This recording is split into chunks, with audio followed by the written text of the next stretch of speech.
அதாவது திருப்பூர் மாநகராட்சி எல்லைக்குள்ள உற்பத்தி ஆகக்கூடிய குப்பை சராசரியாக ஒரு நாளைக்கு 700 டன் உற்பத்தி ஆகும். பெரும் குப்பை ஜெனரேட் பண்றாங்க, பல்க் வேஸ்ட் ஜெனரேட்டர்னு சொல்றாங்க. இந்த கம்பெனி மாதிரி நிறுவனங்கள் ஜெனரேட் பண்ணக்கூடிய குப்பைகள், சாதாரண வீடுகள் ஜெனரேட் பண்ணக்கூடிய குப்பைகள், இது எல்லாமே 2016 மத்திய அரசு இந்த திட மேலாண்மையை எப்படி மேனேஜ் பண்ணணும் அப்படிங்கறதுக்காக கைட்லைன்ஸ் கொடுத்திருக்கிறாங்க. குப்பைகள் சேகரிக்கக்கூடிய இடத்திலேயே தரம் பிரிக்கணும். அதன் பிறகு பல்க் வேஸ்ட் ஜெனரேட்டர், பெரிய நிறுவனங்கள் குப்பை இருந்ததுன்னா அவங்களே அதை மேனேஜ் பண்ணிக்கணும். ஆனா திருப்பூர் மாநகராட்சியை பொறுத்தவரை டோட்டல் ஃபெயிலியர். இங்க இருக்கக்கூடிய மேயர் திரு தினேஷ்குமார் அவர்கள் இந்த குப்பையை வச்சு ஒரு லாபம் பார்க்கிறாரு. இந்த குப்பையை வச்சு மேனேஜ் பண்ணக்கூடிய நிறுவனங்க இவங்க நிறைய குப்பை நிறுவனத்துக்கு கொடுத்தா மட்டும்தான் இவங்களுக்கு கமிஷன் வரும் என்கின்ற ஒரே காரணத்தினால அத முதலிவாளையம் போன்ற பகுதியில 2021 வரை கொட்டிக்கிட்டு இருந்தாங்க. அப்படியே குப்பையை கொண்டு போய் தரம் பிரிக்காம அப்படியே கொட்டுறது. ஒரு நாளைக்கு நீங்க 600-700 டன் கொட்டினா என்ன ஆகும் யோசிச்சு பாருங்க. இன்னைக்கு கோர்ட்ல முதலிவாளையத்தினுடைய மக்கள் போய் பிரச்சனை செய்த பிறகு அது அங்கிருந்து இடுவாய் பகுதியில் இருக்கக்கூடிய சின்ன காளிபாளையத்துக்கு மாத்திட்டாங்க. இன்னைக்கு சின்ன காளிபாளைய மக்கள் பிரச்சனை செய்து கொண்டிருக்கின்றாங்க. அதாவது சின்ன காளிபாளையத்துடைய மக்களுடைய குப்பை 1 கிராம் அதுல கிடையாது.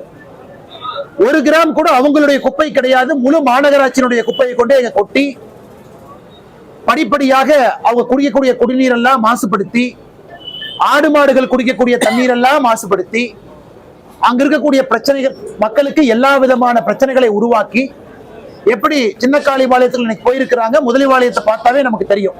குறை பிரசவத்துல குழந்தைகள் அங்க பிறக்கிறாங்க, ஸ்கின் நோய்கள். இது முழுவதுமாக திருப்பூர் மாநகராட்சியினுடைய பொறுப்பு. அவங்க ஜெனரேட் பண்ணக்கூடிய குப்பையை மாநகராட்சிக்குள்ளேயே தரம் பிரித்து அவங்க வேலை செய்யணும். இன்னைக்கு திருப்பூர் மாநகராட்சியில மட்டுமே 28 எம்சிசி என்பது குப்பைகள் மறுசுழற்சி மையம் மிஷின். 28 மிஷின்ல 5 மிஷின் மட்டும்தான் வேலை செய்யுது, 23 மிஷின் வேலை செய்யல. ஒப்புக்கு சப்பானியா ஒரு மிஷின், ஒப்புக்கு சப்பானியாக குப்பை எடுத்து அப்படியே கொண்டு கிராமத்துல டம்பிங் யார்டு மாதிரி கொட்டுறாங்க. இதனால் என்ன நடக்குதுன்னா, கிராமத்தில் இருக்கக்கூடிய பொதுமக்கள் ஆர்ப்பாட்டம் பண்றாங்க. அந்த ஆர்ப்பாட்டத்துல யாரோ மேயரை பத்தி தப்பா பேசிட்டாங்க அப்படிங்கறதுக்காக திருப்பூர் மேயர் என்ன சொல்றாரு, திரு தினேஷ் அவர்கள், நீங்க மன்னிப்பு கேட்டா உங்க ஊர்ல குப்பை கொட்ட மாட்டேன். போன ஞாயிற்றுக்கிழமை அன்னைக்கு சின்ன காளிபாளையத்துடைய ஊருடைய பொதுமக்கள் போய் மன்னிப்பு கேட்டு வீடியோ கொடுக்கும் அளவுக்கு இங்க அரசியல் இருக்கக்கூடிய, அதிகாரத்தில் இருக்கக்கூடிய தலையில பித்து பிடிச்சு பைத்தியம் பிடிச்சு சுத்திக்கிட்டு இருக்கிறாங்க. அந்த சின்ன காளிபாளையத்தினுடைய கூலி வேலை செய்யக்கூடிய பெண்கள் இருந்து விவசாய தலைவர்கள் வரை மன்னிப்பு கேட்க வைத்து, அதுல ஒரு சந்தோஷம் அவங்களுக்கு. அதன் பிறகு குப்பையை கொட்ட மாட்டேன், நீங்க மன்னிப்பு கேட்டுன்னு அனுப்பிச்சுட்டு செவ்வாய்க்கிழமை காலையிலிருந்து மறுபடியும் குப்பையை கொட்ட ஆரம்பித்திருக்கிறாங்க. அதுல 10 பேர்த்த கைது பண்ணிருக்கிறாங்க. பாரதிய ஜனதா கட்சியை சார்ந்த 6 பேரு, உள்ளூர்காரங்க 4 பேர். அதை கண்டித்து இன்னைக்கு திருப்பூர் மாநகராட்சி நாங்க ஆர்ப்பாட்டம் பண்றதுக்காக முதல் பர்மிஷன் எங்க கேட்டோம், சின்ன காளிபாளையத்துல. அதற்கு அனுமதி இல்ல. ஊரு ஃபுல்லா கர்ஃபியூ போட்ட மாதிரி போட்டு வச்சிருக்கிறாங்க. 2வது நம்முடைய மாவட்டத்தினுடைய தலைவர் மாநகராட்சியில கேட்டாங்க, சொல்ற இடத்துல செய்யறோம், அதுவும் இல்லை. நான் சென்னையிலிருந்து வந்து கோயம்புத்தூர் வந்து இந்த ஆர்ப்பாட்டத்துக்கு வருவதற்காக என்னை சென்னை கோயம்புத்தூர் வீட்டு சிறை வைப்பதற்காக முயற்சி பண்ணாங்க. மருத்துவமனைக்கு போனேன், மருத்துவமனையில அங்க 4 காவல்துறை அதிகாரிகள். அவங்களெல்லாம் தாண்டி இன்னைக்கு மாநகராட்சி இந்த பகுதிக்கு வந்து ஊர் பொதுமக்கள் கட்சி நண்பர்களோடு இணைந்து இந்த ஆர்ப்பாட்டத்தை நடத்திவிட்டு, வழக்கம் போல திராவிட முன்னேற்ற கழக ஆட்சியில யாரு தப்பு பண்ணாங்களோ அவங்க சந்தோஷமா மாநகராட்சி மேயர் சேர் போட்டு ஏசி ரூம்ல உட்கார்ந்து இருப்பாங்க. ஆனா தப்பை எதிர்த்து யாரு கேள்வி கேட்கிறாங்களோ ஆயிரக்கணக்கான மக்களை கைது செய்து மண்டபத்தில் அடைச்சு வைப்பாங்க. அதான் இன்னைக்கு நடந்திருக்கு. அதனால் நாங்கள் எல்லோரும் ஒரு தீர்மானம் எடுத்திருக்கின்றோம். 29ஆம் தேதி தமிழ்நாட்டினுடைய முதலமைச்சர் திரு மு.க. ஸ்டாலின் அவர்கள் இந்த பகுதியில ஒரு கட்சி நிகழ்ச்சிக்காக வர இருக்கிறாங்க. பல்லடம் பகுதிக்கு வர இருக்கிறாங்க. அன்னைக்கு சின்ன காளிபாளையம் இடுவாய் கிராமம் அந்த பகுதியினுடைய மக்கள் எல்லாம் பாரதிய ஜனதா கட்சியோடு இணைந்து முழுவதுமாக முதலமைச்சருக்கு கருப்பு கொடி காட்டுவது என்கின்ற முடிவை மண்டபத்துக்குள்ள ஊர் மக்களோடு எடுத்திருக்கின்றோம். அதை தாண்டி இந்த அறப்போராட்டம் என்பது வேறு வேறு ரூபத்துல, வேறு வேறு வடிவத்துல தொடர்ந்து நடந்துகிட்டே இருக்கும். போஸ்ட் ஓடுறது, கையெழுத்து போடுறது, கவர்னரை பாக்குறது, உச்ச நீதிமன்றத்துக்கு போறது, நேஷனல் கிரீன் ட்ரிபியூனலுக்கு போறது, அது போன்ற எல்லா வேலையும் செய்வோம். ஊர் மக்கள் முடிவெடுத்திருக்கின்றார்கள். சின்ன காளிபாளையம் இந்த இடுவாய் பகுதியினுடைய மக்கள் முடிவெடுத்திருக்கின்றார்கள். எங்க எல்லாம் திமுக காரங்க அதிகாரத்தில் இருக்கிறாங்களோ அவர்களை தோற்கடிப்பதற்காக ஊர் மக்கள் வந்து வாக்கு கேட்பாங்க. அது திருப்பூர் நகரத்தில் இருக்கக்கூடிய இன்னைக்கு இருக்கக்கூடிய ஒரே எம்எல்ஏ செல்வராஜாக இருக்கட்டும், அண்ணன் செல்வராஜ் அவர்களாக இருக்கட்டும், திருப்பூர் மாநகராட்சிக்கு உட்பட்ட பகுதிகளில் இருக்கக்கூடிய திராவிட முன்னேற்ற கழகம் கூட்டணி கட்சியினுடைய கவுன்சிலராக இருக்கட்டும், திரு மேயராக இருக்கட்டும், அவர்களை எதிர்த்து சின்னக்காளிபாளையம் இடுவாய் நகராட்சியினுடைய பகுதிக்கு வரக்கூடிய பொதுமக்கள் எல்லாம் வீடு வீடாக சென்று அவர்களுக்கு எதிராக ஓட்டு கேட்கக்கூடிய படலத்தையும் கூட நடத்திருக்கிறாங்க. முதல் கட்டமாக 28, 29ஆம் தேதி பாரதிய ஜனதா கட்சியோட ஊர் பொதுமக்கள் நாங்க கருப்பு கொடி அணை காட்ட போறோம். முதலமைச்சர் அந்த பகுதிக்குள்ள வர வேண்டாம் என்று சொல்ல போறோம். இப்படிப்பட்ட மோசமான ஒரு மேயரை கொடுத்ததுக்காக, இப்படிப்பட்ட மோசமான ஒரு நிர்வாகத்தை நடத்துவதற்காக இன்னைக்கு இந்த முனிசிபாலிட்டி கார்பரேஷன் இந்த துறையினுடைய அமைச்சர் திரு கே என் நேரு அவர் மீது என்போர்ஸ்மெண்ட் டைரக்டரேட் அமலாக்கத்துறை 2 நோட்டீஸ் அனுப்பிச்சிருக்காங்க. ஒண்ணுல 888 கோடி ரூபாய் ஊழல் செஞ்சிருக்காங்க, ஒண்ணுல 1024 கோடி ஊழல் செஞ்சிருக்காங்க. அதுக்கு எஃப்ஐஆர் கிடையாது. இந்த துறையினுடைய அமைச்சர் கே என் நேரு செய்த ஊழலுக்கு இதுவரை தமிழகத்தினுடைய காவல்துறை எஃப்ஐஆர் போடல. ஆனா இவங்க குப்பையை கொண்டு போய் சின்னக்காளிபாளையத்துல கொட்டுறாங்கன்னு தட்டி கேட்ட பொதுமக்கள் மீது எஃப்ஐஆர்.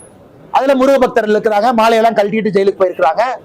எனக்கு அந்த குடும்பத்தை பார்த்தோம், குழந்தைகளை பார்த்தோம், அது அழுகுறல கேட்டோம். தப்பே செய்யாத ஊர் மக்களை பிடிச்சு 12 செக்ஷன்ல வழக்கு, 12 செக்ஷன்ல.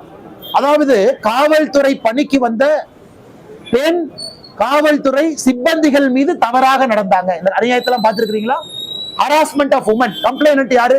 Police constable. காவல்துறை டியூட்டியில இருந்த போலீஸ் கான்ஸ்டபிள்கிட்ட தவறாக நடந்தாங்க அப்படியெல்லாம் எஃப்ஐஆர் போட்டு 12 செக்ஷன் போட்டு உள்ள வச்சிருக்கிறாங்க. என்ன மக்கள் செய்த போராட்டம் தவறே கிடையாது. நாங்கள் அதே தான் செய்ய போறோம். ஆனால் நிச்சயமாக இதை நாங்கள் விடப்போவது கிடையாது. இதை ஒரு தீர்வுக்கு கொண்டு செல்லும் வரை நாங்கள் விடப்போவது கிடையாது. எங்களுடைய மேயரோ மக்களுடைய அதிகாரம் பெற்றிருக்கக்கூடிய கவுன்சிலரோ அடிப்படை வேலையை செய்யாம, குப்பையை பிரிக்காம, குப்பையை திருப்பூர் மாநகராட்சிக்குள்ளேயே சுத்திகரிப்பு செய்யாம அதை கொண்டு போய் பக்கத்து கிராமத்துல போட்டு அந்த கிராம மக்களுக்கு பெரும் பிரச்சனை ஏற்படுத்தி கொண்டிருக்கின்றார்கள். இது முதல் பகுதிகள். இன்னைக்கு ஆர்ப்பாட்டம் நடந்தது, காவல்துறை தடுத்தும் கூட ஆர்ப்பாட்டத்தை நடத்தினோம். காவல்துறை கைதுக்கு கூட அஞ்சாமல் ஆயிரம் பொதுமக்கள், பாரதிய ஜனதா கட்சியுடைய தலைவர்கள், தொண்டர்கள் வந்திருக்கின்றார்கள். எல்லோருக்கும் இந்த நேரத்துல எங்களுடைய மனப்பூர்வமான நன்றிகளை தெரிவித்துக் கொள்கின்றோம். மக்களோடு தொடர்ந்து இருப்போம் என்கின்ற உறுதிமொழியும் கூட இந்த நேரத்துல உங்களுக்கு நாங்கள் கொடுக்கிறோம். எவ்வளவு பெரிய செய்தியாக அது மாறி இருக்கிறது.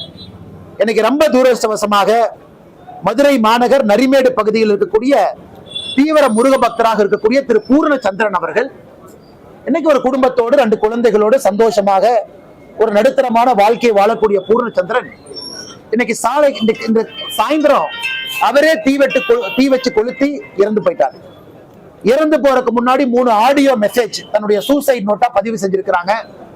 திருப்பரங்குன்றம் மலை நீதியரசர் அவர்கள் நீதிமன்றம் தீர்ப்பு கொடுத்தும் கூட அங்க தீபத்தூணுல தீபத்தை ஏற்ற முடியாது என்று சொன்ன திராவிட முன்னேற்ற கழகத்தினுடைய அரசை கண்டிச்சு இதனால தான் ஒரு பெரிய மன உளைச்சலுக்கு ஆளாகி தன்னுடைய உயிரை மாய்த்து கொண்டு இன்னைக்கு அவர் இறந்து போயிருக்கிறாங்க. அந்த கோரமான காட்சியை நம்ம பார்க்கிறோம். எங்களுடைய அன்பான வேண்டுகோள், எந்த ஒரு முருக பக்தரும் கூட இது போன்ற விபரீதமான முடிவை எடுக்காதீங்க அப்படிங்கிறது அன்பான வேண்டுகோள். நீதிமன்றம் இருக்கு, நீதியரசர்கள் இருக்கின்றார்கள். எத்தனை காலத்துக்கு அவங்க ஆட்டம் போடுவாங்க? நம்ம தீர்ப்பு வாங்கி தீபத்தூர்ல தீபம் ஏத்துறோம். முருகபெருமானுடைய பெருமைக்கு எந்த விதமான ஒரு கலங்கமும் ஏற்படாத வகையில நாம் சண்டை போடுவோம். அதனால தயவு செய்து இதை பார்த்து காப்பி கேட் சூசைட் சொல்லுவாங்க சைக்காலஜிக்கலி. ஒருவர் இதை பார்த்த உடனே அவங்களுக்கும் அது மனக்குமுறல் வரும். அது எஜ்ஜில் இருக்கிறவங்க அவங்களும் இந்த மாதிரி அட்டம் பண்ணுவாங்க. அதனால தயவு செய்து முருக பக்தர்கள் யாரும் இது போன்ற ஒரு விபரீதமான முடிவு எடுக்காதீங்க. நாம் அரசை தண்டனை நாம கொடுப்போம் ஜனநாயக முறையில. நிச்சயமாக இங்க தீபத்தூர்ல நம்ம தீபம் ஏத்தத்தான் போறோம், அதுவும் ஜனநாயக முறையில. அதையும் கூட இந்த பத்திரிகையாளர் சந்திப்பு மூலமாக தாழ்மையான வேண்டுகோளாக வைக்கின்றோம். பூர்ணச்சந்திர அவருடைய குடும்பத்திற்கு 2 குழந்தைகளுக்கு எங்களுடைய மனப்பூர்வமான அஞ்சலியை இந்த நேரத்தில் தெரிவித்துக் கொள்கின்றோம். நிச்சயமாக அவருடைய ஆன்மா சாந்தி அடையும். எப்பனா தீபத்தூர்ல தீபத்தை ஏற்றும் பொழுது அதற்கு நாங்கள் எல்லோரும் தொடர்ந்து உழைப்போம் என்கின்ற உறுதிமொழியும் கொடுக்கிறோம். இதை தாண்டி உங்களுக்கு கேள்வி இருக்கும், கேள்வி கேளுங்கன்னா பதில் சொல்லுவோம். சார், ஒருத்தரோட உயிரிழப்பு நீங்க அஞ்சலி செலுத்துறது ஓகே, பட் நீங்க அதை இந்த காரணத்துக்காக தான் செஞ்சாரு அப்படின்னு சொல்றது அதை குளோரிஃபை பண்ற மாதிரி இல்லைங்களா? வாய்ஸ் மெசேஜ் போட்டிருக்காருங்கன்னா அந்த வாய்ஸ் மெசேஜ் நான் கேட்டேன், நானும் ட்வீட் போட்டிருக்கேன். இதை நான் சொல்றது கூட நன்றாக புரிந்து கொள்ள வேண்டும். மொழி போர்ல 17 பேர் இறந்தாங்க, இன்னும் ஓட்டு பேச்சு எடுத்துட்டு இருக்காங்க திமுக. ஆனா திமுக குடும்பத்துல யாருமே மொழி போர்ல இறக்கல. திமுகவினுடைய குடும்பத்துல அவங்க எக்ஸ்டெண்டட் குடும்பம் கூட ஒருத்தர் இருக்கலாம். ஆனா இன்னுமே ஸ்டேஜ்ல பேசும்போது அடுத்த உயிர் வரும் அப்படின்னு பயமுறுத்திட்டு இருக்காங்க. நான் சொல்லல. நான் சொல்வது வேறு யாரும் இது போற பாதை எடுத்து விடாதீர்கள் என்று சொல்லிக் கொண்டிருக்கின்றேன். அதே நேரத்துல இறந்து போறவருடைய உயிருக்கு நான் மரியாதை கொடுக்கணும். சும்மா கடந்து போக கூடாது. சும்மா பூர்ணச்சந்தர் இறந்துட்டாரு கடந்து போலாம். அவருடைய ஆன்மாவும் சாந்தி அடையணும். அவர் எதுக்காக இறந்தாரோ அதையும் பூர்த்தி பண்ணும். ஆனா இதுக்காக இன்னொரு இறப்பு நாங்கள் பூர்த்தி செய்யக்கூடாது என்பதையும் தொடர்ந்து சொல்லிக் கொண்டிருக்கின்றேன். ஆனால் எங்களை பொறுத்தவரை எங்களுடைய தார்மீக கடமை மக்கள்கிட்ட இந்த விஷயத்தை கொண்டு போறது. அதே நேரத்துல இன்னொருத்தரும் செய்யாதீங்கன்னு சொல்றது எங்களுடைய கடமைகள். திமுக எம்பி தமிழச்சி தங்கபாண்டியன் கடவுள் ஆண்டாள் வேடத்துல அப்படி விளங்கடிச்சுட்டு அதை இன்ஸ்டாகிராம்ல வெளியிட்டிருக்காங்க. ஆனா இவங்க எலெக்ஷன் பக்கத்துல வந்துருச்சு. அதனால எனக்கு தெரிஞ்ச ஐயா மு.க. ஸ்டாலின் அவர்கள் பிப்ரவரி மாசத்துல முருகர் வேஷம் போட போறாரு. ஒரு கையில வேலும் நெத்தியில பட்டை எடுத்துக்கிட்டு வெற்றிவேல் முருகனுக்கு அரோகரான் திமுக காரங்க சொல்றாங்களா இல்லையான்னு பாருங்கண்ணா. இன்னைக்கு திருப்பரங்குன்றத்தை பொறுத்தவரை ஒரு உயிர் போயிருக்க கூடாது. துரதிருஷ்டவசமாக ஒரு உயிர் போயிருக்கு. ஏன்னா அது மக்களுடைய எண்ண குமுறல். மக்கள் எல்லோரும் இதுல பாதிக்கப்பட்டிருக்கிறாங்க. திராவிட முன்னேற்ற கழகத்துக்கும் தெரியும். 2021 இதே மாதிரி நடந்துச்சு. நல்லா யோசிச்சு பாருங்க. அண்ணன் மூத்த பத்திரிகையாளர், அண்ணனுக்கு தெரியாது இல்ல. 2021 கருப்பர் கூட்டம் வந்த உடனே தேர்தலுக்கு 3 மாசம் முன்னாடி எல்லாருமே வேல் பிடிச்சாங்க. திமுக நிகழ்ச்சினாவே வேல் தான் அன்பளிப்பு. இவங்களே சொல்லிடுவாங்க அறிவாலயத்துல இருந்து. யாராவது தலைவரை பார்க்க வந்தா நல்ல வேலா வெள்ளி வேலா பார்த்து வாங்கிட்டு வாங்கப்பா, சாதாரண வேலா வாங்கிட்டு வந்துடாதீங்க, வேலா கொடுங்க. எல்லாருமே அறிவாலயத்துல 2021 தேர்தலுக்கு முன்னாடி 3 மாசம் வேலா மட்டும் கொடுத்தாங்க. அந்த வேலை இவங்களும் பிடிச்ச புகைப்படம் இருக்கு. ஆனா தமிழச்சி தங்கபாண்டியன் அவர்கள் மக்களுடைய மூட புரிஞ்சுக்கிட்டாங்க. ஓகே, நாம தென் சென்னையில எம்பி ஆகணும், நம்ம தென் சென்னையில யாராச்சும் 2-3 எம்பி வரணும்னா நமக்கும் கடவுள் பக்தி இருக்குன்னு காட்ட வேண்டும் என்பதற்காக பண்ணியிருப்பதாக நான் பார்க்கின்றேன். வருகின்ற காலத்துல திராவிட முன்னேற்ற கழகம் இந்த கபட வேடம் போடத்தான் போறாங்க. ஆனா மக்கள் இதை புரிஞ்சுக்கிட்டாங்க. என்ன வேடம் போட்டாலும் கூட மக்கள் தெளிவாக இருக்கின்றார்கள். ஆன்மீகத்திற்கே எதிரான ஒரு கட்சி திராவிட முன்னேற்ற கழகம். நான் இந்துக்களுக்கு எதிரான கட்சி என்பதை தாண்டி அடுத்தபடி போறேன். ஆன்மீகத்துக்கு எதிரான கட்சி திராவிட முன்னேற்ற கழகம். மக்கள் வீட்டுக்கு அனுப்புவாங்க. கேரளா திருவனந்தபுரத்தில் மாநகராட்சியில் பாஜக வெற்றி பெற்றிருக்கல, அது தமிழகத்தில் வரும் தேர்தல். கேரளாவை பொறுத்தவரை நல்லா புரிஞ்சுக்கணுங்கன்னா, கேரளா நான் பிரச்சாரத்துக்கு நிறைய போயிருக்கேங்கன்னா அந்த காரியகர்த்தர்களோடு பழகக்கூடிய வாய்ப்பு எனக்கு இருக்கு. அவங்க வித்தியாசமான காரியகர்த்தர்கள், ஒரு துணிவோட நிப்பாங்க. ஒரு நாள் இல்லை என்றால் ஒரு நாள் பாரதிய ஜனதா கட்சி ஆட்சிக்கு வரும் நிக்கிறவங்க கேரளா காரியகர்த்தர்கள். அதுக்காக ஏகப்பட்ட உயிரை கொடுத்திருக்கிறாங்க. இந்தியாவில கேரள மாநிலத்துல RSS இயக்கமும் பாரதிய ஜனதா கட்சியும் கண்ணூரில் இருந்து பாலக்காடு வரை அவர்கள் கொடுத்திருக்கக்கூடிய உயிர் பலி என்பது எந்த மாநிலத்துல யாரும் கொடுக்கல. இன்னைக்கு அதே உயிர்ப்பு தமிழ்நாடு காரியகர்த்தா இருக்கு. நாங்களும் இங்கே ஒரு நாள் இல்லை என்றால் ஒரு நாள் இங்க ஆட்சிக்கு வரணும் அப்படின்னு. கேரளாவை பொறுத்தவரை ஒரு நாள்ல நாங்க வரலீங்கன்னா, 2020 உள்ளாட்சி தேர்தலில் திருவனந்தபுரத்துல 35 சீட் இருந்தோம். 35 சீட்டு அதிகாரப்பூர்வமான எதிர்கட்சி. நாங்க அதிகாரப்பூர்வமான எதிர்கட்சி. கம்யூனிஸ்ட் கட்சி 50க்கு மேல அவங்ககிட்ட கவுன்சிலர் இருந்தாங்க. கம்யூனிஸ்டுடைய மேயர் இருந்தாங்க. மொத்தம் 100 கவுன்சிலர்ல 35 பாரதிய ஜனதா கட்சி. நாம எதிர்கட்சியா இருந்தோம். எதிர்கட்சி தலைவர் உள்ளாட்சியில நம்மகிட்ட இருந்தது. கார்பரேஷன்ல படிப்படியாக உழைத்து 5 ஆண்டுகள் உழைத்து 35ல இருந்து 40 வந்திருக்கோம். இன்னைக்கு நாம அங்க கேரளாவுடைய தலைநகர்ல திருவனந்தபுரத்துல நாளைக்கு முதலமைச்சரே போனாலும் முதலமைச்சர் போடுகின்ற முதல் வணக்கம் ஒரு பாரதிய ஜனதா கட்சியினுடைய மேயருக்காகத்தான் இருக்கும். ஏன்னா கேபிட்டல் சிட்டி. இன்னைக்கு பாரதிய ஜனதா கட்சியுடைய மேயர் வந்திருக்கு. தமிழ்நாடும் அது நடக்கும். தொண்டர்களுக்கு பசி இருக்கு. ஒரு இயக்கத்துக்கும் அந்த வெறி இருக்கணும். தொடர்ந்து நிக்கணும், எலெக்ஷன்ல நிக்கணும், தனியா நிக்கணும், வெற்றி தோல்வியை பார்க்க கூடாது, படிப்படியாக வாக்க உயர்த்திக்கிட்டே வரணும். கேரளா இன்னைக்கு செஞ்சிருக்கிறாங்க. ஆனால் நிச்சயமாக 2026 சட்டப்பேரவை தேர்தலும் கேரளால பெரிய எண்ணிக்கையில நான் சட்டமன்ற உறுப்பினர்களை தனிப்பட்ட முறையில எதிர்பார்க்கிறேன். காரணம், அடிக்கடி கேரளா சுற்றுப்பயணம் பண்றதுனால நிச்சயமாக தமிழ்நாட்டிலும் அந்த வாய்ப்பு வரும். அதற்காக நாங்கள் காத்து கொண்டிருக்கின்றோம். இன்னைக்கு பாரதிய ஜனதா கட்சியினுடைய தலைவர்கள் என்ன சொல்லி இருக்கின்றார்களோ, தொண்டர்கள் அந்த வேலையெல்லாம் நாங்க செஞ்சுக்கிட்டு இருக்கோம். ஒரு நாள் அது தமிழ்நாட்டிலும் அது நடக்கும். அதற்காகத்தான் நாங்கள் அந்த கட்சியில வாழ்ந்து கொண்டிருக்கின்றோம். அதற்காகத்தான் இந்த கட்சியில பயணம் செய்கின்றோம். பாரதிய ஜனதா கட்சி ஐடென்டிட்டியோட பாரதிய ஜனதா கட்சியினுடைய ஆட்சியாளர்களை பார்க்கணும். அது பஞ்சாயத்து தலைவர்கள் ஆரம்பித்து உள்ளாட்சியில, கார்பரேஷன்ல, எம்எல்ஏக்கள் எல்லா இடத்திலும் இந்த முறை அதிகமான எண்ணிக்கையில பாரதிய ஜனதா கட்சியினுடைய எம்எல்ஏக்கள் சட்டமன்றத்துக்குள்ள போகணும். காலம் வரும், பொறுத்திருப்போம், கடுமையாக உழைப்போம், நமக்கும் அது நடக்கும். அதே மாதிரி பாத்தீங்கன்னா காங்கிரஸ் மூத்த தலைவர் சிவகுமார் இந்த மகாத்மா காந்தி ஊரக வேலை திட்டத்தை பெயர் மாத்தின மாதிரி ரூபாய் நோட்ல மகாத்மா காந்தி படத்தை பாஜக எடுக்குமாறு கேட்டு. ஆனா திரு சிவகுமார் அவர்கள், அதாவது இந்தியால ஊழல் செய்து சிறைக்கு போய் திகாருக்கு போய் வெளியே வந்து மகாத்மா காந்தியை பத்தி பேசுறதுக்கு ஒருத்தருக்கு அருகதை இல்லை அப்படின்னா அது டி கே சிவகுமார் அவர். டி கே சிவகுமார் அவருக்கு நான் ஒரு கேள்வி கேட்கிறேன்.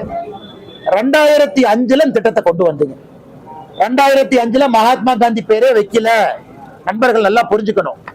இந்த 100 நாள் வேலை வாய்ப்பு திட்டம் 2005 வந்த திட்டம். பேர் வைக்கல. 2006 பேர் வைக்கல. 2007 பேர் வைக்கல. 2008 பேர் வைக்கல. நீங்க பேர் வச்சதே அக்டோபர் 2009. ஆனா என்ன பாடம் இன்னைக்கு பாரதிய ஜனதா கட்சிக்கு எடுக்க நினைக்கிறாங்க? முதல் 5 ஆண்டுகளே மகாத்மா காந்தி அவருடைய பேரை வைக்காமத்தான் இந்த 100 நாள் வேலை வாய்ப்பு திட்டம் நடந்துச்சு. அதுக்கப்புறம் 2009 அக்டோபர்ல தான் பேரை வைக்கிறாங்க. ஆனா பாரத பிரதமர் நரேந்திர மோடி அவர்கள் ஆட்சி அமைத்து 2014 ஒரு பெரிய திட்டமான ஸ்வச் பாரத் மிஷன் SBM, அந்த பெரிய திட்டத்திற்கு நாங்கள் வைத்த முதல் பேரே மகாத்மா காந்தியினுடைய பேர் இன்னைக்கு இருக்கு. இன்னைக்கு திட்டத்தினுடைய தன்மை மாறி இருக்கு. 20 ஆண்டுகள் திட்டம் கிராமப்புறத்தில் இருக்கக்கூடிய வறுமையை ஒழிக்கணும். அதான் 20 ஆண்டுகளுக்கான திட்டம்.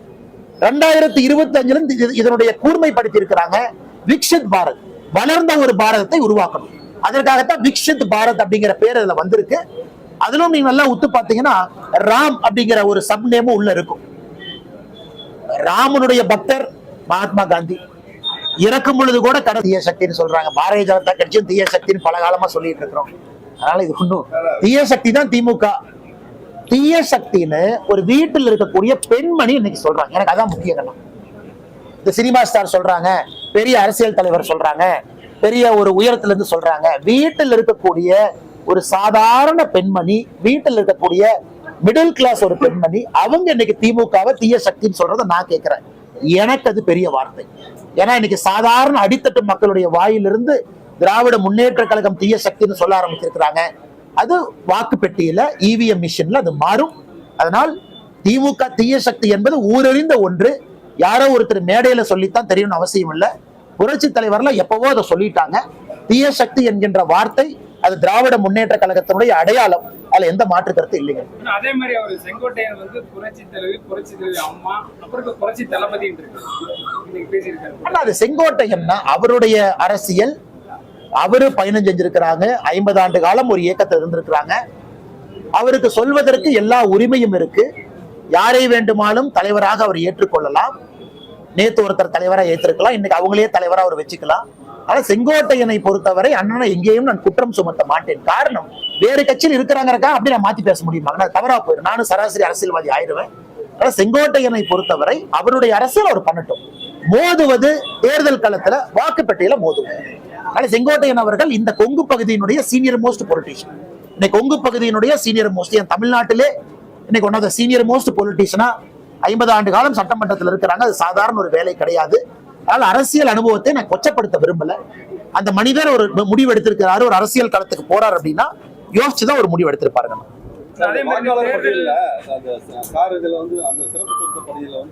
தொடர்ந்து திமுக உள்ளிட்ட கட்சிகள்லாம் வந்து எதிர்ப்பு தெரிவிக்கிறாங்க. ஆனா ஏன்னா கள்ள ஓட்டு போட்டு யாரெல்லாம் இத்தனை காலமாக ஆட்சி நடத்தினார்களோ அவர்களுக்கு SIR பார்த்தா பயம்தான். இன்னைக்கு தமிழகத்துல நேற்று புதுச்சேரியில இருந்தாங்கன்னா 1,00,000 மொத்த புதுச்சேரியினுடைய 10 லட்சம் வாக்காளர்கள்ல 1,03,000 வாக்காளர்கள் நீக்கப்பட்டிருக்கிறாங்க. அப்படின்னா 10%. புதுச்சேரியில 10% நீக்கப்பட்டிருக்கிறாங்க. கோவாலையும் கிட்டத்தட்ட 11% நீக்கப்பட்டிருக்கிறாங்க. இந்த கேரளா வரல, தமிழ்நாடு வரலீங்கன்னா சதர்ன் ஸ்டேட்ஸ்ல. தமிழ்நாட்டை பொறுத்தவரை 16% நீக்கப்படலாம். 16%. அப்ப நீ யோசிச்சு பாருங்க, பாண்டிச்சேரியில இல்லாத அளவுக்கு கள்ள ஓட்டு, ஃபேக் ஓட்டு, ஷிஃப்ட், டெலீட், டெத் தமிழ்நாட்டில் இருக்கு. கோவா 11% தான், புதுச்சேரி 10%. அதனால இன்னைக்கு இத்தனை காலமாக ஆட்சி செய்த திராவிட முன்னேற்ற கழகம் புரிந்து கொள்ள வேண்டும். பாண்டிச்சேரியில காங்கிரஸ் கட்சிக்கு பிரச்சனை இல்லை. நேற்று நான் முழுவதும் பாண்டிச்சேரியில இருந்தேங்கன்னா SIR வந்த பிறகு பாண்டிச்சேரியில வரைவு வாக்காளர் பட்டியல் 16ஆம் தேதி வெளியிட்டாங்க. காங்கிரஸுக்கு பிரச்சனை இல்லை. கோவால வரைவு வாக்காளர் பட்டியல் 16ஆம் தேதி வெளியிட்டாங்க. காங்கிரஸுக்கு ஆம் ஆத்மி கட்சிக்கு பிரச்சனை இல்லை. தமிழ்நாட்டில் மட்டும் திராவிட முன்னேற்ற கழகத்துக்கு என்னென்ன பிரச்சனை? நேர்மையாக திராவிட முன்னேற்ற கழகத்தினுடைய BLA உட்கார்றாங்க. பாரதிய ஜனதா கட்சியினுடைய BLA இருக்கிறாங்க. ADMK BLA இருக்கிறாங்க. நாம் தமிழர் கட்சி BLA இருக்கிறாங்க. திரு விஜய் அவர்களுடைய BLA இருக்கிறாங்க. காங்கிரஸ் கட்சியினுடைய BLA இருக்கிறாங்க. அவங்க முன்புதான் BLO இந்த வேலையை செய்யறாங்க. எப்படி ஃப்ராடு பண்ண முடியும்? இந்த வரைவு வாக்காளர் பட்டியல் என்பது ஒரு BLO 68,000 BLO கொடுத்த சேர்த்து அவங்க வெளியிடுறாங்க. ஒரு BLOவும் எல்லா அரசியல் கட்சிகளையும் உட்கார வச்சு செய்யும் பொழுது எப்படி அது ஃப்ராடு நடக்குங்கண்ணா?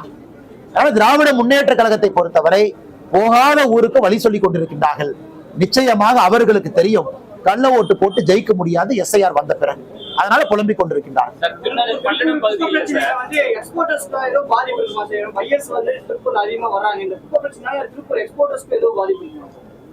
அண்ணா இன்னைக்கு வந்து பாத்தீங்கன்னா திருப்பூர் எக்ஸ்போர்ட்டர்ஸ் திருப்பூருக்குள்ள வந்தா இந்த காத்தை சுவாசிக்கிறோம். அவங்க மாஸ்க் போட்டு வர அளவுக்கு தான் திருப்பூர்ல நிலைமை இருக்கு. இந்த குப்பையெல்லாம் செக்ரிகேட் பண்ணாம அங்கங்க குப்பை மேடுகளா போட்டு இன்னைக்கு திருப்பூருடைய ஏர் குவாலிட்டி இண்டெக்ஸை பாருங்க, AQI பாருங்க. ஒரு டாலர் சிட்டி, இந்தியாவுடைய பொருளாதாரத்திற்கு 50,000 கோடி கான்ட்ரிபியூட் பண்ற சிட்டி. யோசிச்சு பாருங்க, 50,000 கோடி குறைந்தபட்சம் உள்நாட்டுக்குள்ள. எக்ஸ்போர்ட் எல்லாம் சேர்த்துனீங்கன்னா கிட்டத்தட்ட 80,000 90,000 கோடி இந்த சின்ன ஊரு கொடுக்குதுங்கண்ணா. சின்ன ஊரு, சாதாரண உழைப்பாளிகள் இருக்கக்கூடிய ஊர் இல்ல, பெரும் உழைப்பாளிகள் இருக்கக்கூடிய ஊரு, பெரும் தொழிலாளர்கள் இருக்கக்கூடிய எல்லாரும் சேர்ந்தா கட்டினாங்க. உழைப்பாளிகள் தொழிலாளர்கள் சேர்ந்தா கட்டினாங்க. இன்னைக்கு அந்த ஊரை குப்பை மேடாக மாற்றி வச்சதுதான் இந்த மாநகராட்சியினுடைய சாதனை. இந்த மாநகராட்சி இன்னைக்கு நான் மாநகராட்சி கேட்கிறேன்னா மாச கவுன்சிலருக்கு குப்பை கமிஷன் 50,000 ரூபாய் கொடுக்குறாங்களே இல்லையான்னு கேளுங்க. இல்லைன்னா ப்ரூஃப் நான் கொடுக்குறேன். நாளைக்கு மாநகராட்சியினுடைய மேயர் இங்க இருக்கக்கூடிய கவுன்சிலருக்கு குப்பை கமிஷனாக மாசத்துக்கு ஒரு பணம் கொடுக்கலின்னு மேயரை சொல்லுங்க. எப்படி கொடுக்கறாரு நான் சொன்ன பிறகு மேயர் பதவி விட்டு போகணும். ஸ்ரீனிவாசங்கிற கம்பெனி உள்ள கொண்டு வர்றேன். கமிஷன் எப்படி போகுதுன்னு நான் சொல்றது அடுத்த கட்ட போராட்டம். இன்னைக்கு அந்த போராட்டத்துக்குள்ள இல்லைங்க, அடுத்த கட்டத்துக்கு போறோம். கவுன்சிலரு, ஆளுங்கட்சி கவுன்சிலரு கமிஷன் வாங்கிட்டு தான் கவுன்சிலரா இருக்கிறாங்க. திருப்பூர் என்ன பண்ணி வச்சிருக்கீங்க? சின்ன பின்னமாக்கி கால் வைக்க முடியாத அளவுக்கு திருப்பூர் மக்களுக்கு முதலிபாளையத்துக்கு சண்டை, முதலிபாளையத்துக்கும் சின்ன காளிபாளையத்துக்கு சண்டை. எனக்கு இந்தியா பாகிஸ்தான் மாதிரி 2 கிராம மக்கள் சண்டை போட்டுக்கிறாங்க. முதல்ல ஊர்ல கொட்டினாங்க, இன்னைக்கு ஏன் ஊர்ல. இதுக்கெல்லாம் காரணம் யாரு? சாட்சா திருப்பூருடைய மேயர். திருப்பூருடைய மேயர் ஞாயிற்றுக்கிழமை நடந்த வீட்டு கூட்டத்துல 12 பேர் சின்ன காளிபாளையத்துல இருந்து வந்தாங்கன்னா, நான் குப்பை கொட்ட மாட்டேன், என் குழந்தைகள் மீது சத்தியம்னு சொல்லி அனுப்பிச்சார் இல்லையான்னு கேளுங்க. அதை நம்பித்தான் அவங்க போனாங்க. இவங்க கமிஷன் வாங்குறதுக்காக இப்படிப்பட்ட மாநகராட்சி, இப்படிப்பட்ட மாநகர குப்பை மாநகராக மாத்தி வச்சிருக்கிறாங்க. எங்கள் கோவை யாரு மேலே கிடையாது. நான் மக்கள் குப்பை போடுவாங்கன்னா அந்த குப்பையை செக்ரிகேட் பண்றதா நம்ம வேலை. அக்கா 2 டஸ்ட்பின் இருக்கு, இதுக்குள்ள குப்பையை போடுங்க. நீங்க அதிகமா போட்டா ஃபைன் போடுவோம். நீங்க குப்பையை தரம் பிரிக்கலன்னா மாசம் நான் ஃபைன் அனுப்புவேன். நீங்க பெரிய நிறுவனமா, பல்க் வேஸ்ட் ஜெனரேட்டரா, நீங்க சரியா குப்பை கல்லால்னா ஃபைன் அனுப்புவேன். இதெல்லாம் நம்ம கடமை. ஆனா யாரையும் நான் பகிச்சுக்க மாட்டேன், யாருக்கும் ஃபைன் போட மாட்டேன். எல்லாருக்கும் நான் நல்ல பிள்ளையா இருக்கணும்னா எப்படி அரசியல் இருக்க முடியும், ஆட்சியில் இருக்க முடியும்? நாளைக்கு திருப்பூரை பொறுத்தவரை 29ஆம் தேதி என்ன நடக்குன்னு மட்டும் நீங்க பாருங்க. முதலமைச்சருடைய கண்ணுக்கு இது போயிருக்கும் நான் நம்புறேன். அதனால முதலமைச்சர் அடுத்த கேள்விங்க, சர்வ சிக்ஷா அபியான் ஒரு திட்டத்தை நம்ம கொண்டு வந்தோம். இந்தியா முழுவதுமே கல்வி முக்கியத்துவம் கொடுத்து போனோம். அதன் பிறகு நம்முடைய மிகப்பெரிய திட்டமே மிகப்பெரிய திட்டமே ஸ்வச்ச பாரத் மிஷன், குப்பையை தரம் பிரிக்கிறோம். இது மிகப்பெரிய திட்டம். இதுல இன்னைக்கு நம்ம ரேங்க் போடுறோம். தூய்மையான நகரங்கள் என்ன 10 லட்சம் பேர்த்துக்கு மேல இருக்கக்கூடிய நகரங்களை பிரிக்கிறோம். இந்தியால கடைசி பொசிஷன்ல இருக்கிறது மதுரை. 10 லட்சம் பேர்த்துக்கு இருக்கக்கூடிய நகரத்துல இந்தியால கடைசி ரேங்க் மதுரை. வெக்கப்படும். நியாயமா இது மாதிரி வந்திருந்தா மதுரை மேயர்ல இருந்து எல்லாம் ரிசைன் பண்ணிட்டு வீட்டுக்கு போயிருக்கணும். பண்ணல. திருப்பூர் அந்த கேளுங்க, 3 லட்சத்துல இருந்து 10 லட்சம் பேர் இருக்கிற நகரம் 95 நகரத்தை பட்டியல் போட்டாங்க. 95 நகரம். 94வது நகரம் ஈரோடு, 77வது நகரம் திருப்பூர். இன்னைக்கு நாம இங்கிருந்து வடக்க பான்பராக்கு வாய அப்படிலாம் நம்ம இங்கிருந்து சில தலைவர்கள் சொல்றாங்க, அவங்கள பார்த்து தவறா பேசுறாங்க. அவங்கள பார்த்து இண்டோர் நம்பர் 1, வடக்கில் இருக்கக்கூடிய நகரங்கள் எல்லாம் நம்பர் 1, நம்பர் 2, நம்பர் 3. அவங்க நமக்கு பாடம் எடுக்கிறாங்க குப்பையை பத்தி. நாம வளர்ந்த நாடு, வளர்ந்த தேசம் நாம பேசிட்டு இருக்கோம். திருப்பூர் மாநகரம் உங்க ஊருங்க, நான் பேசிட்டு இருக்கிற நம்ம ஊரு 77வது ரேங்க், 95 ரேங்க்ல. எப்படி மக்கள் உங்களை மன்னிக்கலாங்கன்னா, குழந்தைகள் இந்த ஊர்ல வளர்றாங்க, அந்த குழந்தைகள் இந்த சுவாசத்தை சுவாசிக்கிறாங்க. பெரியவர்கள் 80 வயசு 90 வயசு பெரியவங்க இந்த காத்தை சுவாசிக்கிறாங்க. எப்படி திராவிட முன்னேற்ற கழகத்தினுடைய இந்த கார்பரேஷனை எப்படி மன்னிச்சு விட முடியும்? நீங்களே சொல்லுங்க. எப்படி மன்னிச்சு விட முடியும்? இல்ல நாங்க ரேங்க் முதல் ரேங்க் வாங்கிட்டோம், அதுவும் கிடையாது. Fail mark. கடைசி rank Madurai, fail mark. Madurai மக்கள் மேல தப்பு இல்ல, அருமையான மக்கள். கார்பரேஷன் மாநகராட்சி ஃபெயில் மார்க். சென்னை 38வது ரேங்க், ஃபெயில் மார்க். கோயம்புத்தூர் 28வது ரேங்க், ஃபெயில் மார்க். 95 பேர்த்துல 94 ஈரோடு, 77 திருப்பூர். இதை பத்தி நம்ம பத்திரிகையில எழுதணுங்க. நீங்களாம் ஒரு பெரிய கட்டுரை போட்டு ஆல் இந்தியா லெவல் இண்டோர் இன்னைக்கு இந்தியால பெஸ்ட் வேஸ்ட் மேனேஜ்மெண்ட் அருமை, ஒன் ஆஃப் தி ஃபைனஸ்ட் அவங்க தான். அதை இங்கிருந்து போனவங்க எல்லாம் அது பாரதிய ஜனதா கட்சி ஆளுகின்ற மாநிலமா இருந்தாலும் திருப்பூர்ல இருந்து அவங்க போய் ஸ்டடி பண்ணணும். என்ன இண்டோர்ல பண்றாங்க, எப்படி இண்டோர் முதல் ரேங்க்ல இருக்கு. மைசூர் ஆளுகின்ற காங்கிரஸ் ஆக இருந்தாலும் மைசூர் அவங்க நல்லா பண்றாங்க. மாற்று கட்சி நான் ஒத்துக்கிறேன், நல்லா பண்றாங்க மைசூர்ல. எல்லா இடத்தையும் போய் ஸ்டடி பண்ணிட்டு இங்கே வந்து அவங்க ஸ்டடி பண்ணணும். நம்ம ஊர் போக மாட்டாங்களே, இவங்கதான் நாங்க தான் பெரிய பண்ணையாடி, நாங்க தான் பெரிய பண்ணையாரு, நாங்களாம் 1917 இருந்து திராவிட இயக்கம் இப்படியே சொல்லி சொல்லி நம்மளை அழிச்சு அழிச்சு புக்கு சல்ல உட்கார வச்சிருக்காங்க.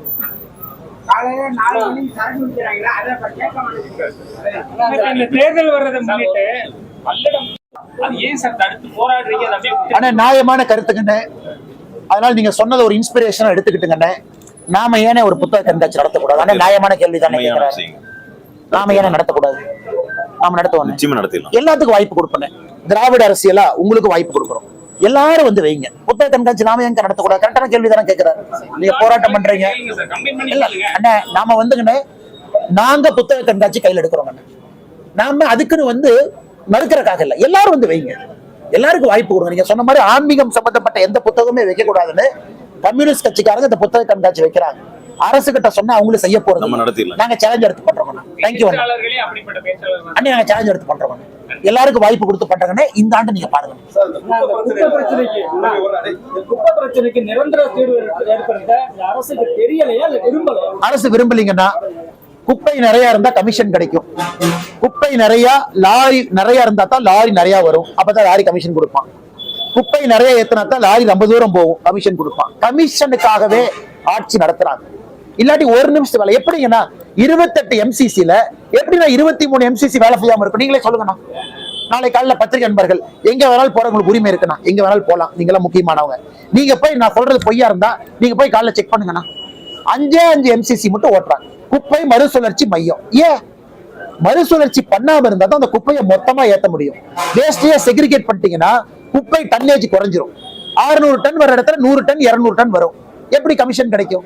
எப்படி 700 கோடி ரூபாய் அவங்க செலவு பண்ண முடியும்? ஆனா என்னை பொறுத்தவரை வேண்டும் என்றே இதை செய்கின்றாங்க. ஏன் நம்மகிட்ட IAS அதிகாரி இல்லையானா, நம்மகிட்ட எக்ஸ்பர்ட் இல்லையா, நம்மகிட்ட எட்டையோ சுற்றுச்சூழல் விஞ்ஞானிகள் இல்லையா? ஏன் பத்திரிகை நண்பர்கள் நீங்க இருக்கிறீங்க, உங்களை கூப்பிட்டு கேட்கலாமே. நீங்க பல ஊருக்கு போறீங்க, பல குப்பை மேடை பாக்குறீங்க, பல இடத்துல எழுதுறீங்க பேப்பர்ல. இவர்கள் கற்றுக்கொள்வதற்கு தயாராக இல்லை. ஒரு இடத்துல பணம் பெறும் பொழுது எதற்கு தேவையில்லாத வேலையை செஞ்சு கெட்ட பேர் வாங்கணும் அப்படின்னு சுத்திக்கிட்டு இருக்காங்க. எத்தனை பேருக்கு ஃபைன் போட்டுருக்காங்க? நீ ஆர்டிஐ கேளுங்கண்ணா. பல்க் வேஸ்ட் ஜெனரேட்டர் ஒரு நிறுவனம் நிறைய குப்பையை பண்ணி செக்ரிகேட் பண்ணாம அப்படியே போறோம். ஃபைன் 1 ரூபா போட்டிருக்காங்களா? கிடையாது. எத்தனை வீட்டுல சோர்ஸ்ல குப்பையை தரம் பிரிக்கிறாங்க? அரசு பணம் கொடுக்குது. உங்களுக்கு டஸ்ட்பின் இலவசமா கொடுக்கணும்னு அரசு சொல்லுது 2016 சட்டத்துல. அல்லது நாமினல் காஸ்ட்ங்கிற வார்த்தையை பயன்படுத்துறாங்க. எத்தனை இடத்துல டஸ்ட்பின் இருக்குங்கன்னா? இன்னைக்கு அக்காவுடைய வார்டுல, அக்கா எந்த வார்டுங்க? ராயபுரம் மண்டல் 37ல அவங்க எல்லாம் சேர்ந்து ஒரு முயற்சியில குப்பையை பிரிச்சு அதுல இருந்து உரம் எடுத்து அதை விவசாய பெருமக்களுக்கு கொடுத்து இந்த மாதிரி மக்களா சேர்ந்து அவங்க பண்ணலாம். மாநகராட்சி பண்றதுக்கு என்னங்க நான் பிரச்சனை? ஆனா நான் சத்தியமா என்ன சொல்றேன்னாங்கன்னா, பெருந்துறை நான் பார்த்துட்டேனே, பெருந்துறையினுடைய வாட்டர் கண்டென்ட்டை பார்த்துட்டேனே. நானே தேர்தல் வாக்குறுதியில நம்முடைய மன்சுக் மாண்டவியா ஐயா இதுக்கு முன்னாடி ஹெல்த் மினிஸ்டர் இருந்தபோது சொன்னோம், எங்களுக்கு ஒரு கேன்சர் மருத்துவமனை தயவு செஞ்சு ஈரோட்டு கொடுங்க. நானே பரிதாபமா கேட்டேங்கண்ணா, எனக்கு அந்த கேன்சர் மருத்துவமனையை திருப்பூர் கொண்டு வரணும் மாட்டேன். எல்லாம் வளர்ந்துருவோனே, பணக்காரன் ஆயிடுவோம். 20 வருஷம் கழிச்சு அந்த பணத்தை அனுபவிக்கிறதுக்கு ஆள் இருக்கணும்ல. இந்த மாதிரி குப்பையை போட்டுட்டு இந்த மாதிரி கொண்டே கொட்டி நிலத்தடி நீரை மாசுபடுத்தி சீப்பேஜ் வாட்டர் கொண்டு போய் இந்த சின்னக்காளிபாளையத்திலிருந்து PAP கெனால் எவ்வளவு தூரம்னா 1 கிலோமீட்டர் கூட இல்லை. அந்த PAP கெனாலுக்குள்ள ஸ்வீப் ஆச்சுன்னா அந்த தண்ணி எங்கனே போகும்? ஆனால் இது நாங்க வந்து அரசியல் கட்சி என்பது ஒரு அடையாளங்கண்ணா. உணர்ச்சி பூர்வமாக இதை செய்து கொண்டிருக்கின்றோம். காரணம், மக்கள் இங்க வாழ முடியாது, விவசாயம் பண்ண முடியாதுங்கண்ணா. அதனால இப்பவாவது திருப்பூர் மாநகராட்சி விழிச்சுக்கிட்டு 1 மாசத்துக்குள்ள நாங்க குப்பையை வெளியே கொடுக்க மாட்டோம், திருப்பூர் மாநகராட்சியினுடைய குப்பையை திருப்பூர் மாநகராட்சிக்குள்ளேயே நாங்க சுத்தம் பண்ணி அதை உரமா மாத்தி அந்த உரத்தை ஒரு காசுக்கு வித்து அந்த காசை மாநகராட்சிக்கு வருவாயா எடுக்கணும். அது அறிவாளித்தனம். குப்பைக்கு கை காசு கொடுத்து குப்பை அலசணும் அறிவாளித்தனமாகனா? எத்தனையோ மாநகராட்சி குப்பை மூலமா பணம் சம்பாதிக்கிறாங்க, குப்பையை வித்து உரம் பண்ணி பணம் சம்பாதிக்கிறாங்க. நம்ம மாநகராட்சி குப்பையை எடுத்துட்டு போற காசு செலவு பண்ணா அது அறிவு இருக்கிறவங்க செய்யற வேலையா அறிவில்லாத செய்யற வேலையா? நீங்க சொல்லுங்கண்ணா. சார், இப்ப திருப்பூர் மாநகராட்சி திரும்பவும் வந்து முதலிபாளையத்துல ஒரு 17 ஏக்கரை வந்து இது அடுத்த கொடுமைங்கண்ணா, அடுத்த கொடுமை. ஏற்கனவே 1,20,000 DDS அளவுக்கு அங்க பாதிக்கப்பட்டிருக்கு. அண்ணன் சொல்றது அப்சல்யூட்லி கரெக்ட். முதலிபாளையத்து மக்கள் வந்து பெட்டிஷன் கொடுத்துருக்காங்க, போட்டோ கொடுத்தாங்க. அண்ணே கல்குவாரிக்குள்ள கொட்டிட்டாங்க, நாங்க கோர்ட்டுக்கு போய் நிறுத்திட்டோம். கல்குவாரியை ஒட்டி 17 ஏக்கர் இருக்கு, சமமான பூமி. இன்னைக்கு சமமான பூமின்னு சொல்லி அதையும் வாங்க பாக்குறாங்க. வாங்கிட்டாங்கன்னா மறுபடியும் அதுக்குள்ள கொட்டணும். அவங்க கொண்டு வந்ததுல ஒருத்தர் யாரு பெட்டிஷன் கொடுக்க வந்தாரோ அவருக்கு 5-6 மாசத்துல குழந்தை பிறந்திருக்கு. அவருக்கு சொந்த பர்சன். ஏன்னா அங்கிருந்து ஒரு 400 மீட்டர்ல ஒரு வீடு, அவர் வீட்டு கிணத்து தண்ணி எல்லாம் காமிச்சார். பாத்தீங்கன்னா ரெட் கலர்ல இருக்கு. அவருக்கு அவருடைய மனைவிக்கு 6 மாசம் குறைப்பிரசவம். எப்படின்னா நாம ஏத்துக்க முடியும்? எப்படி ஏத்துக்க முடியுங்கன்னா மறுபடியும் அதே ஏரியால போவேன். 2016 சட்டம் போட்டோம், பணம் கொடுத்திருக்கோம், செய்யுங்கன்னு சொல்றோம். இந்தியால எல்லாருமே செய்யறாங்க. இண்டோர் காரங்க செய்யறாங்க, பீகார்ல செய்யறாங்க. தமிழ்நாட்டுல செய்யறதுக்கு என்னங்கன்னா பிரச்சனை? சென்னையிலயும் பண்ண மாட்டாங்கண்ணா. இன்னைக்கு கொண்டே குப்பை இங்க போடுவாங்க, 1 வருஷம் கழிச்சு இந்த குப்பை மேட்டை இங்க போடுவாங்க, 2 வருஷம் கழிச்சு இங்க போடுவாங்க, 3வது வருஷம் இங்க போடுவாங்க. மாத்தி மாத்தி பரமபதம் ஆடுற மாதிரி குப்பை மேட்டை ஷிஃப்ட் பண்ணிட்டே இருந்தா எப்படி மக்கள் ஒரு ஊர்ல வாழ முடியுங்கன்னு? அதனால நாங்கள் இதுல உறுதியா இருக்கோம். முதலமைச்சர் எதிர்த்து கருப்பு கொடி காட்டணும் அப்படிங்கறது எங்க விருப்பம் கிடையாது. வேற என்ன சொல்யூஷன் நீங்க சொல்லுங்க. யார்கிட்ட போய் பேசுறது? மேயர்கிட்ட பேசியாச்சு, கைதும் ஆயாச்சு, ப்ரொட்டஸ்டும் பண்ணியாச்சு, அதுக்கும் கைதாயாச்சு. வேற என்ன வழிதான் எங்களுக்கு ஜனநாயகத்தில் இருக்கு? நீங்களே சொல்லுங்க. தமிழகத்தில் இந்த சட்டவிரோதமாக கனிம வள கடத்தல் அதிகமாக காணப்படுது. நீதிமன்றமே குத்து வச்சிருக்குது. அது அரசியல் பலமும் ஆள் பலமும் நீதிமன்றம். ஆனா இன்னைக்கு கனிம வளத்தின் மூலமாக அரசுக்கு வரக்கூடிய வருமானம் என்பது less than 100 crore. இதான் பட்ஜெட் டாக்குமெண்ட்ல அண்ணன் தங்கம் தென்னரசு அவர் போடக்கூடிய பட்ஜெட் எடுத்து படிச்சு பாருங்க. கனிம வளம் மூலமாக அரசுக்கு வரக்கூடிய வருமானம் 100 கோடி ரூபாய்க்கு குறைவு. ஆனா அவங்க வெட்டி எடுக்கிற கனிம வளம் ஒரு வருஷத்துக்கு சராசரியாக 1 லட்சம் கோடி ரூபாய். கேரளாக்கார எவ்வளவு விவரம் பாருங்க. அவங்க ஊர்ல மண்ணே விட மாட்டோம். இந்த இன்வெஸ்ட் தமிழ்நாட்டுல நம்ம டிஆர்பி ராஜான்னு பெருமையா சொல்றாரு. கேரளாக்காரங்க எங்க கிட்ட வந்து மண்ணு வாங்குறதுக்காக ஒப்பந்தம் போட்டிருக்காங்க அப்படின்னு சொல்லிட்டு அந்த வெக்கமே இல்லாம ட்விட்டர்ல வேற போடுறான். அவர் விவரமா இருக்கிறனால மண்ணை நம்ம கிட்ட வந்து வாங்குறான். அவங்க ஊர் மண்ணை கொடுக்க கூடாது, ஏன்னா அவங்க சந்ததியினருக்கு மண் இல்லாம எப்படி வாழுவாங்க. இன்னைக்கு நம்ம மண்ணையும் கொடுக்கறோம், அதுக்கு ஒப்பந்தமும் போடுறோம். அந்த கேரளா கார்பரேஷனோட ஒப்பந்தம் போட்டு ட்விட்டர்லயும் போடுறோம். அது தெரியலீங்கன்னா அறிவு இருக்கிறவங்க செய்யற வேலையான்னு நீங்க பாருங்கன்னா. அதனால வெறும் 100 கோடி ரூபாய்க்கு கீழே தான் இவர்களுக்கு வருமானம் வருது. சின்ன வேண்டுகோள் சார், இந்த மண்டல செஞ்ச மாதிரியே திருப்பூர்ல இருக்க எல்லா மண்டலத்திலயும் இளைஞர் அணி பிஜேபியில நல்லா செயல்படுறாங்க. அவங்களை பயன்படுத்தி நான் உங்களுக்கு ஒரு உறுதிமொழி கொடுத்திருக்கோம். நாங்க புத்தக கண்காட்சி நடத்துறோம். அது விடல சார், மிச்சத மக்கள்கிட்ட பத்திரிகை நண்பர்கள் மூலமா பேசுறோம். இத பார்த்த மக்கள் டிவியில பார்ப்பாங்க. மக்களுக்கு ஒரு வேள்வி வரும், மக்கள் கேள்வி கேட்பாங்க. அதுவும் செய்யறோம்னா கட்சி சார்பா என்ன செய்யணுமோ சக்திக்கு உட்பட்ட அளவுக்கு அதுவும் செய்யறோம்.